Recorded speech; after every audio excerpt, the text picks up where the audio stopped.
isso aí, conversando com você sobre efeitos das drogas lícitas ou ilícitas durante a gestação. Impactos no bebê, impactos na mamãe. A gente espera sempre que possamos ter gerações saudáveis. Um Brasil com uma população que tenha saúde física, saúde mental.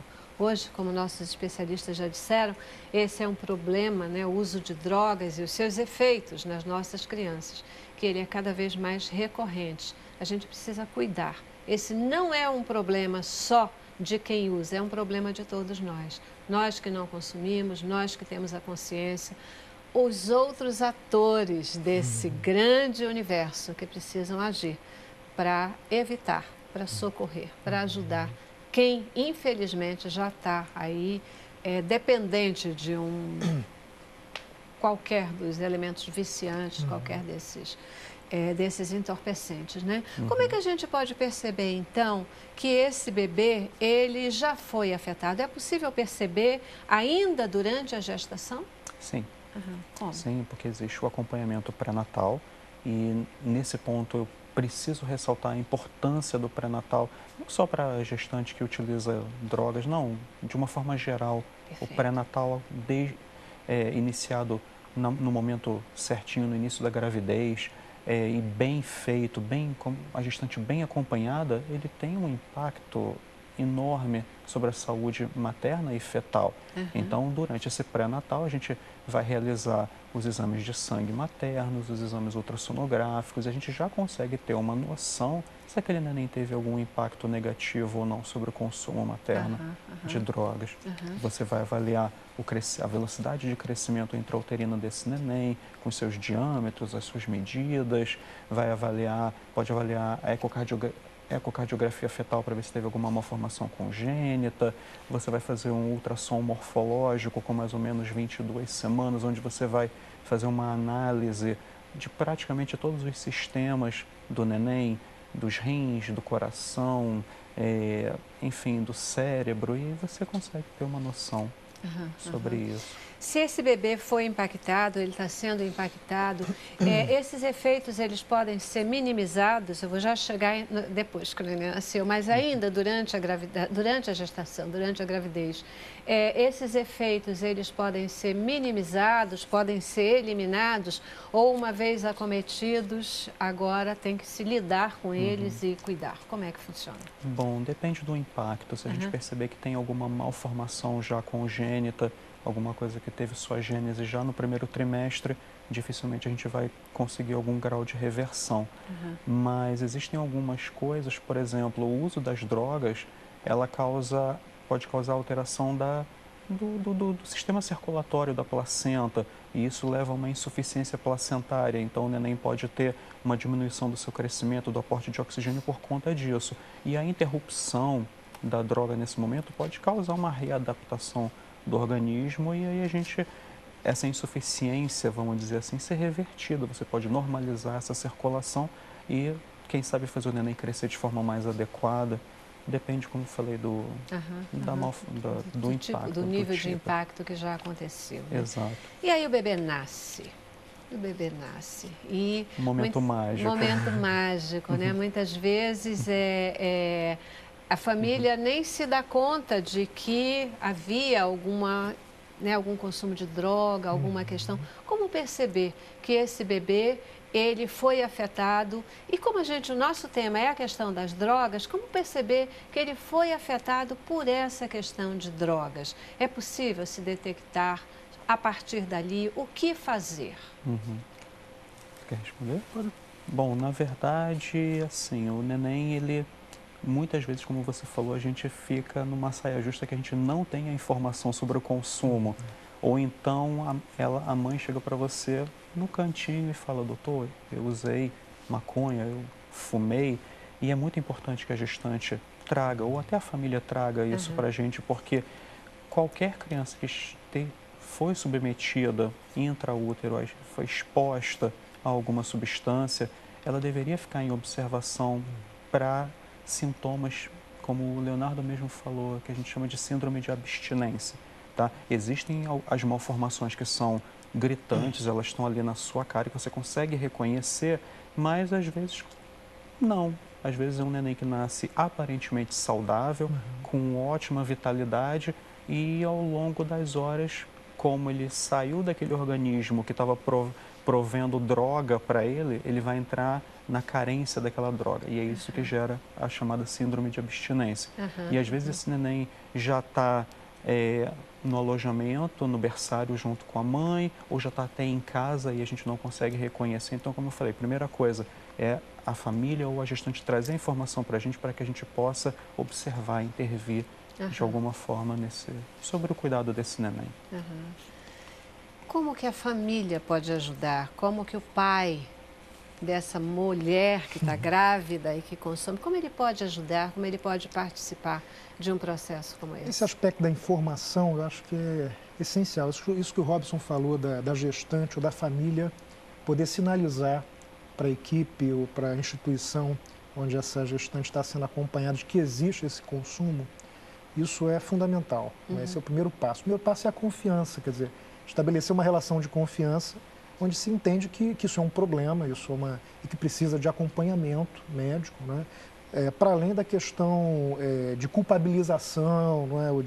Mas para que a gente possa oferecer aquilo que é essencial para que a gravidez, o parto e o desenvolvimento materno e dessa criança sejam os melhores. Né? Então, assim, a relação da confiança eu acho que é importantíssima. Né? Um acompanhamento precoce, um acompanhamento periódico, né? Uma assistência que possa sinalizar, tão logo seja percebido alguma questão importante com a criança ou com o bebê, para a própria família. Né? Eu acho que muitas vezes a família ela entra como interlocutor. Né? Nem sempre a gestante chama e fala, mas às vezes é o pai da criança que fala, olha, tenho notícias de que ela tem usado, não é? Então isso é muito importante, né? Sem nenhuma intenção de culpabilizar. Né? Essa era uma próxima provocação que eu queria colocar aqui para vocês, porque, via de regra, a reação da família é uma reação de... dependendo da família, claro, mas via de regra, a reação é muito mais uma reação de culpabilização, né? É por aí. Você como psiquiatra, né? Você como psiquiatra agora, doutor, quando você recebe uma pessoa que ela está contaminada, ela é dependente química, ela precisa de ajuda, quais são as principais recomendações? Como chegar ao coração dessa pessoa para poder mudar essa situação e ajudá-la a sair desse tipo de situação? Culpabilizar nunca, mas responsabilizar sempre. Né? Então, assim, acho que tem algumas delegações de responsabilidade que precisa ficar muito claro. Né? Então, na dependência química, não basta você delegar a resolução do problema para o outro. Né? Não, eu uso droga porque o meu marido ele não me dá atenção, ou porque a minha família não me quer, ou porque sempre vai... A nossa vida ela é uma conjugação de variáveis e de problemas. Né? Então, assim, é preciso que o indivíduo assuma a responsabilidade. Né? Quer dizer, só não é responsável o bebê. Né? Porque nessa história toda, o único que não está decidindo se quer ou não utilizar é a criança. Ele não podia nem evitar, como se a placenta fez, ele não podia evitar. Às vezes até a placenta tenta proteger, mas não, ao proteger causa, como falou o doutor, os problemas circulatórios e todas as questões. Mas o mais importante é responsabilizar. E responsabilizar sem que isso se gere num contexto apenas moral. Quer dizer, preciso ter um aspecto técnico, médico, de saúde que possa estar envolvido. Né? A gente estava aqui dizendo no intervalo que quando o psiquiatra é chamado é porque a situação já desandou. Está crítica, está, né? Preta. Está crítica. E normalmente a gente é chamado, dentro dessa história, no momento em que a criança ela começa no seu desenvolvimento, na interação com o ambiente, com as outras crianças da escola, quando alguém começa a perceber alguma mudança ou algum comportamento que não é muito compatível com as crianças daquela idade. Né? Então, a psiquiatria, muitas vezes, ela é chamada num momento um pouquinho mais tardio desse processo, né? No que diz respeito à criança. No que diz respeito à mãe, muitas vezes nós somos os primeiros a saber da gravidez. Te explico por quê. Me liga a paciente e fala assim, doutor, descobri que eu estou grávida. só que ela está tomando um antidepressivo, ou ela Aham. está tomando... Às vezes liga para o psiquiatra antes de ligar para o marido, Aham. né, para poder perguntar, continua a tomar ou não continua a tomar. Né? Então, tem toda uma preocupação nesse sentido para aquelas pessoas que já têm um histórico de acompanhamento psiquiátrico importante, vamos dizer. Né? Nesse caso, de pessoas que têm um acompanhamento psiquiátrico, nesse caso das pessoas que já têm uma consciência, Ou isso, né? Uma consciência, aí essa mãe diz, olha, estou grávida, então continua ou não? Sem dúvida. Para ou continuo, né? Mas muitas vezes é alguém que ela está tão viciada, né? Já está tão dependente daquele, daquele produto que ela não vai nem querer falar, vai continuar, né? E aí, todo esse papel de suporte da família é fundamental, fundamental, né? Informação, conscientização. E acolhimento, né? Assim, essa coisa de você poder acompanhar todo o processo, de ter um suporte familiar, isso é muito importante. Porque é muito frustrante você ter uma pessoa na sua família que faz uso de substância, você quer ajudar, você acompanha, leva, interna eventualmente, a pessoa sai e recai. Então, muitas vezes as famílias assumem isso com grande frustração. Essa pessoa não quer ser ajudada, eu não vou ajudá-la. Né? Mas a gente percebe que na história da drogadição, as recaídas elas são uma variável muito presente. Quer dizer, você tem que considerar que existe a chance de recaída na maior parte dos casos. E que isso faz parte da construção de uma história de um tratamento. Né? E que não é nada que a pessoa faça contra outra pessoa que não seja ela própria. Né?